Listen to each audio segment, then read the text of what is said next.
ang nasawi habang 11 naman ng nasugatan sa hanay na militar sa nangyaring engkwentro sa Abu Sayyaf sa Basilan kahapon.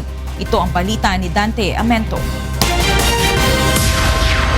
Muling nagkasagupa ang tropa ng pamahalaan at mga miyembro ng bandidong Abu Sayyaf Group sa Barangay Kabkaban sa Sumisip, Basilan kahapon ng umaga.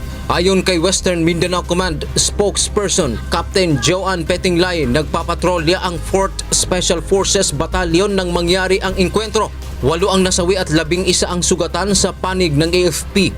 7 sa mga ito ay miyembro ng Civilian Active Auxiliary Force ng CAFGO at isa naman ang miyembro ng Barangay Peacekeeping Action Team. Kasama naman sa mga nasugatan ang 2 opisyal ng militar, 4 na enlisted personnel at 5 Civilian Active Auxiliary. Hindi naman tiyak kung may nasugatan o nasawi sa panig naman ng ASG. Is this not that mean the CAFGO ang casualties, sila ay hindi capable lumaban? May baril sila, same as with the regular members. 8 sa mga nasugatan ay ginagamot na sa Camp Navarro General Hospital sa Zamboanga City, habang ang 3 ay nagpapagaling sa ospital sa Basilan. Pinoproseso na rin ang financial assistance para sa mga naiwang pamilya ng mga biktima. Pero yung ating presidential management system ay initially nag-coordinate na para ma-provide yung assistance galing sa presidente mismo dito sa ating mga nasawi.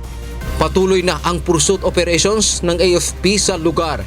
Dante Amento, UNTV News and Rescue, Zamboanga City.